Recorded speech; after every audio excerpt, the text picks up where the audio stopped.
Grief doesn't keep a calendar. Anxiety doesn't clock out after 5. Depression doesn't care if it's your busy season. But support can still fit into your life. With Grow, you can find a therapist who meets you where you are. They connect you with thousands of independent licensed therapists across the U.S., offering both virtual and in-person sessions. You can search by insurance, provider specialty, treatment methods, and more to find a therapist who works for you. And if it's not the right fit, switching is easy. There are no subscriptions, no long-term commitments. You just pay per session. Find therapy on your time. Evenings, weekends, and cancel up to 24 hours in advance at no cost. Whatever challenges you're facing, Grow Therapy is here to help. Sessions average about $21 with insurance, and some pay as little as $0 depending on their plan. Visit growtherapy.com/ACAST today to get started. That's growtherapy.com/ACAST. growtherapy.com/ACAST. Availability and coverage vary by state and insurance plan. Hear that? It's holiday cheer arriving at Ulta Beauty with gifts for everyone on your list. Treat them to fan-favorite gift sets from Charlotte Tilbury and Peach & Lily. Go all out with timeless fragrances from YSL, Ariana Grande, and Carolina Herrera. And you can never go wrong with an Ulta Beauty gift card. Head to Ulta Beauty for gifts that make the holidays brighter and even more beautiful. Ulta Beauty. Gifting happens here. At Sierra, discover joyous deals on great gifts for everyone on your list. Like cozy slippers, ski gear, fishing poles, bikes, large kayaks, even larger canoes. Whew.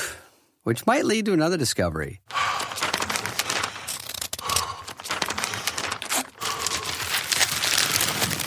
Wrapping gifts is the only sport you need to stay fit this season. 'Tis the season to discover great gifts at unexpectedly low prices. Sierra, let's get moving.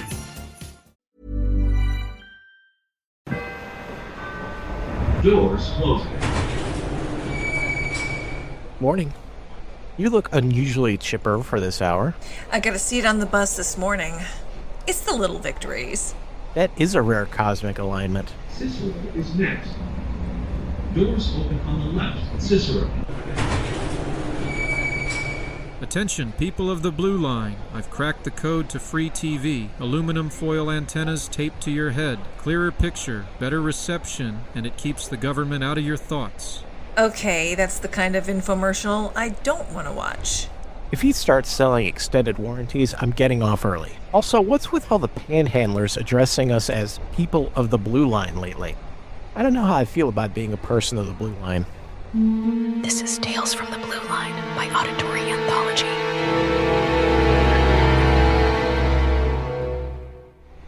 So what have you got for me today? Another newsroom ghost story? Not this time. This one's mine, something I've been working on, just, writing for fun. Oh, an original Mason special. Lay it on me. Picture this, a small-town TV station that accidentally tunes into a channel that doesn't exist and starts seeing things happening before they actually do.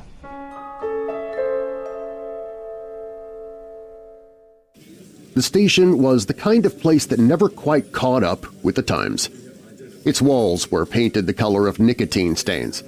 The carpet was worn flat from decades of interns scurrying around, and the equipment hummed like it had been salvaged from a yard sale in the late 80s. On slow nights, the overnight technician, Claire, would prop her feet on the desk and flip lazily through the bank of monitors. The channels blurred together with shopping networks, reruns of game shows, and local cable access that looked like it was shot in someone's garage. That's why, at first, she didn't think much of it when the screen in the far corner flickered. Static danced across it, white noise filling the room. She leaned forward, tapping the side of the monitor. And then, suddenly, there it was. Not a commercial, not a rerun, not any channel she'd ever seen before. It was the town. Their town. Claire recognized the courthouse square, framed in the eerie bluish tint of the broadcast. But something was off. The square was completely empty. There were no cars, no pedestrians, no stray cats slinking across the sidewalks. Just silence, broken only by the faint hiss of static under the picture. She frowned, checked the log. No such channel existed. She flipped through the tuner. Blank screens, snow, infomercials. She returned to the odd channel, and there it was again. It was their town, lifeless and waiting. "Hey, you seeing this?" she called to the anchor, prepping his notes in the studio. He wandered in, glanced at the screen, and let out a low whistle. "Creepy. What is that, a new city cam?" Claire shook her head. "Not ours, and not any channel I can find." They both stared at the screen, uneasy silence filling the control room. At first, the mysterious feed was just eerie background noise. Claire left it running while she checked levels and swapped tapes, glancing up now and then to see the same empty streets, the same static glazed silence. Then one night, something changed. The camera, if that's what it was, showed a familiar street corner 2 blocks from the station. The faint glow of a delivery truck appeared on the horizon, its headlights cutting through the fog of static. The truck rolled through the frame, turned left, and vanished out of view. Claire frowned. Seconds later, through the newsroom's front window, the same delivery truck rumbled past. It was the same make, with the same turn signal clicking as it veered left. She blinked, rubbed her eyes. Maybe it was a coincidence. But then it happened again. The screen showed a lone pedestrian jogging across the square. The figure stumbled, tripping on the curb, papers scattering into the night air. Claire's heart was pounding. And then outside, a muffled curse. She dashed to the window just in time to see a man kneeling on the sidewalk, gathering up the exact same armful of scattered papers. When she returned to the control room, her co-workers were already there, staring at the monitor. "What is this?" one whispered. Nobody answered. They all just watched, waiting to see what would happen next. The more they watched, the harder it became to dismiss. What started as harmless predictions, a truck passing, a man tripping, soon grew darker. One night the feed showed a stretch of road outside O'Malley's bar. At first it was still, silent. Then a pair of headlights swerved into frame, followed by the sickening crunch of a collision. The staff barely had time to process what they had seen when, blocks away, the sound of real metal twisting and glass shattering echoed through the night. Sirens followed minutes later. Another time the monitor displayed a quiet suburban street. 2 men emerged from the shadows, shouting, fists flying. The fight spilled across the pavement, brutal and messy. When the screen cut to static, everyone hoped it was just a glitch. But the phone rang in the newsroom 10 minutes later. A police scanner alert reporting the exact same brawl. The worst came during a long overnight shift. The picture on the screen shifted to a house at the edge of town, its porch light glowing faintly. For a moment, everything seemed still. Then smoke began to curl from the roof, flames licking through the shingles. Claire's hand shook as she grabbed the phone, calling the fire department. But when they arrived, the blaze unfolded exactly as the channel had shown it. It was unstoppable, inevitable, as though the call had never mattered. By then the staff no longer laughed at the strange feed. Some refused to enter the control room at night. Others became obsessed, staring at the screen for hours, convinced that if they just watched closely enough, they could change the outcome. But no matter what they did, the channel always seemed one step ahead. It was just after 3 a.m. when the channel changed again.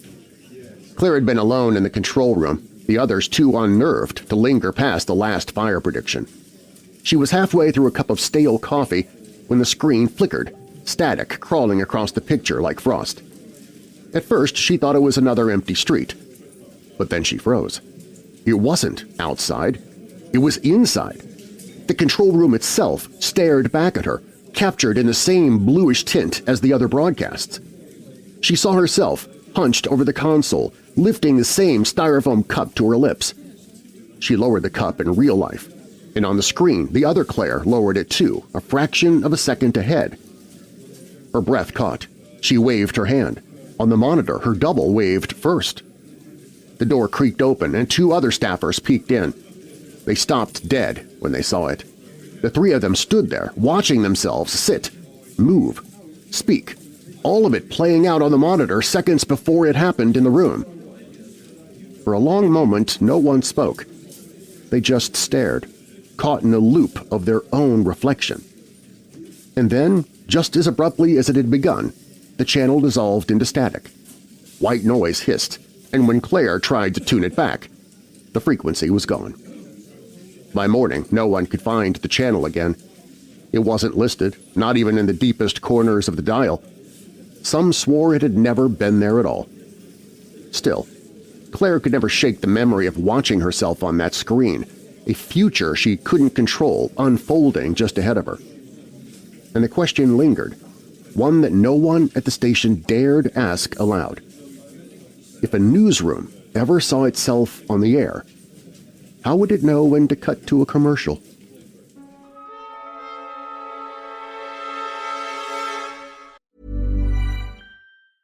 Grief doesn't keep a calendar. Anxiety doesn't clock out after 5. Depression doesn't care if it's your busy season. But support can still fit into your life. With Grow, you can find a therapist who meets you where you are. They connect you with thousands of independent licensed therapists across the U.S., offering both virtual and in-person sessions. You can search by insurance, provider specialty, treatment methods, and more to find a therapist who works for you. And if it's not the right fit, switching is easy. There are no subscriptions, no long-term commitments. You just pay per session. Find therapy on your time. Evenings, weekends, and cancel up to 24 hours in advance at no cost. Whatever challenges you're facing, Grow Therapy is here to help. Sessions average about $21 with insurance, and some pay as little as $0 depending on their plan. Visit growtherapy.com/ACAST today to get started. That's growtherapy.com/ACAST. growtherapy.com/ACAST. Availability and coverage vary by state and insurance plan. Hear that? It's holiday cheer arriving at Ulta Beauty with gifts for everyone on your list. Treat them to fan-favorite gift sets from Charlotte Tilbury and Peach & Lily. Go all out with timeless fragrances from YSL, Ariana Grande, and Carolina Herrera. And you can never go wrong with an Ulta Beauty gift card. Head to Ulta Beauty for gifts that make the holidays brighter and even more beautiful. Ulta Beauty. Gifting happens here.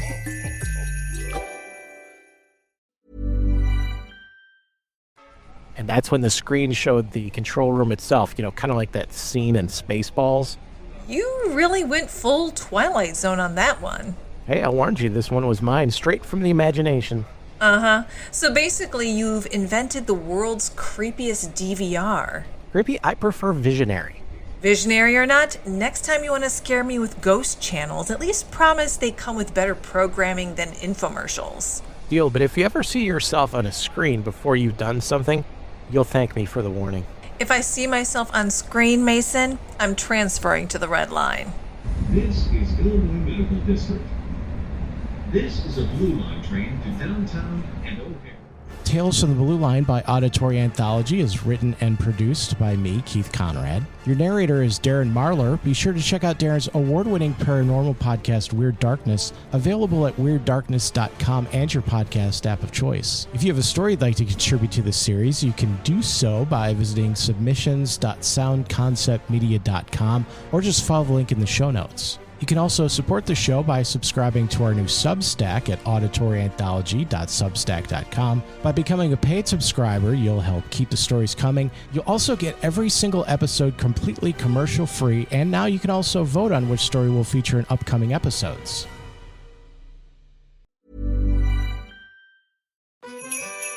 Hear that? It's holiday cheer arriving at Ulta Beauty with gifts for everyone on your list. Treat them to fan-favorite gift sets from Charlotte Tilbury and Peach & Lily.